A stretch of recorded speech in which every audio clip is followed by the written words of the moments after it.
قل من یرزقکم من السماء والارض، اے نبی ان سے پوچھئے بھلا بتاؤ تو کون ہے جو رزق دیتا ہے تمہیں آسمان سے اور زمین سے، آسمان سے پانی برسا کر اور اس کے ذریعے زمین سے کھیتی اگا کر۔ یہ اس زمانے میں بھی لوگوں کو پتا تھا کہ یہ کوئی بزرگ بابا نہیں بارش برسا سکتا، آج بھی لوگوں کو پتا ہے کوئی نہیں برسا۔ دیکھیں جب بارش نہیں ہوتی سارے بابے فیل ہو جاتے ہیں، ہاں ڈیم خالی ہو جاتے ہیں، بابے فیل ہو جاتے ہیں، وہ اللہ کی مرضی بارش دے نہ یا دے۔ ام من یملک السمع والابصار، بھلا بتاؤ کہ کون ہے مالک ہے جو کان اور آنکھوں کا۔ اللہ نے کان بھی بنائے آنکھیں بھی بنائی، کوئی اور مالک ہو ہی نہیں سکتا۔ اچھا مجھے بتائیں یہ بزرگ جب ڈھورے ہوتے ہیں وہ بھی ڈیوائسز لگواتے ہیں، ہاں ان کی آنکھیں جب کمزور ہوتی ہیں کیا انہوں نے اینکیں نہیں لگائی ہوئی؟ جتنے یہ غوث وقت ہے نا اس وقت سب کی اینکیں لگی ہوئی ہیں۔ ہاں الیاس قادری صاحب بھی جب انہوں نے کچھ پڑھنا ہوتا ہے نا وہ کہتے ہیں مجدد بھی ہیں اور غوث وقت بھی ہیں اس وقت بریلویوں کے، اینک لگاتے ہیں۔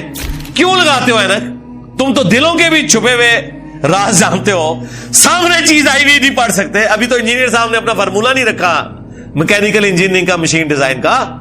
تم جو اردو میں لکھی ہوئی باتیں ہیں وہ بھی انگریز کی بنائی ہوئی اینک کے بغیر نہیں پڑھ سکتے۔ ہمیں تو کل تک کہتے تھے جی اگر انگریز ہوا میں اڑ سکتا ہے تو بابا کو نہیں اڑ سکتا؟ انگریز نے تو اڑ کے دستا ہے جہاز بہ کے، بابا بھی اڑ کے دسے مان لو مانگے۔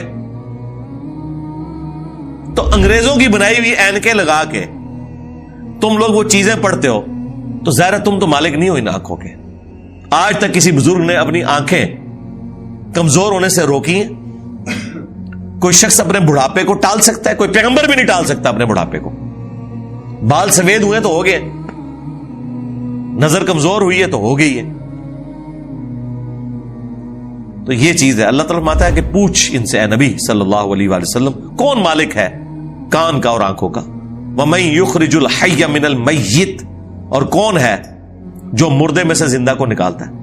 بظاہر زمین مردہ ہوتی ہے اس میں سے زندہ کھیتی نکلتی ہے، بظاہر انڈا ہماری کامن آبزرویشن کے اعتبار سے مردہ ہوتا ہے اس میں سے چوزا نکلتا ہے، ویسے تو وہ مردہ نہیں ہے لیکن قرآن چونکہ لٹریچر کی زبان میں کامن آبزرویشن پہ بات کر رہا ہے اس اعتبار سے تو وہ بظاہر ہل جل نہیں رہا، ایک بیج اس کے اندر زندگی ہے لیکن بظاہر مردہ ہے، اس میں سے 6 ارب گنا بڑا درخت نکلتا ہے۔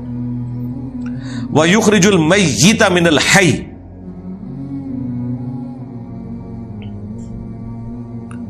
اور مردہ کو نکالتا ہے زندہ سے، زندہ میں سے مردہ بھی نکلتا ہے، یعنی مرغی انڈا دیتی ہے، بظاہر یہ بات ہو رہی ہے، میں سائنٹیفک لینگویج میں بات نہیں کر رہا، لٹریچر کی زبان میں بات کر رہا ہوں۔ زندہ درخت میں سے، اور وہ بھی زندگی اب سائنس ہمیں بتا رہی ہے، قرآن تو پہلے ہی کہہ رہا تھا کہ درخت زندہ ہے، کھیتیاں زندہ ہیں، لیکن اب ہمیں سائنس بتا رہی ہے ان کی فیلنگز ہیں، باقاعدہ یہ خوش بھی ہوتی ہیں ناراض بھی ہوتی ہیں، پھول مرجھا بھی جاتے ہیں، ان کے اوپر بھی کیفیات طاری ہوتی ہے۔ تو آپ دیکھیں اسی میں سے وہ بیج نکلتا ہے، وہ بیج آپ بوتے ہیں ایک اور درخت نکل آتا ہے، ایک اور کھیتی نکل آتی ہے۔ وَمَن يُدَبِّرُ الْأَمْرَ، اور کون ہے جو سارے کاموں کی تدبیر فرماتا ہے؟ ظاہر ہے جی بزرگوں کو تو پتہ ہی نہیں، اور جن بزرگوں کو سورج کے سائز کا ہی نہیں پتا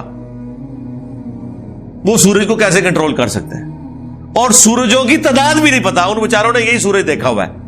یہ تو سائنس بتا رہی ہے نا صرف ملکی وے گلیکسی میں 300 ارب سورج ہے ایک گلیکسی کے اندر، اور اس طرح کی 250 ارب گلیکسیز اور ہیں، بزرگوں تو پتہ ہی نہیں تھا۔ آپ لاکھ کہتے رہیں گے وہ شاہ شمس تبریز نے بوٹی پون لی سی، دادا کرو کہانیاں ان کی سنیں۔ فَسَيَقُولُونَ اللَّهُ، تو یہ انقریب کہیں گے اللہ ہی کرتا ہے۔ یہ دیکھو مشرکین عرب بھی بتوں کو ساتھ شریک ٹھہراتے ہوئے بھی کہتے تھے نہیں اے کام نہیں بت کر سکتے، یہ وڈا ہی اللہ کرتا ہے، اور یہاں کہہ رہے ہیں بزرگوں کی ڈیوٹیاں لگی ہوئی ہیں، اندازہ کریں۔ فَقُلْ أَفَلَا تَتَّقُونَ، تو اے نبی ان سے فرماؤ کہ کیا تم ڈرتے نہیں ہو اس شرک کے کام سے؟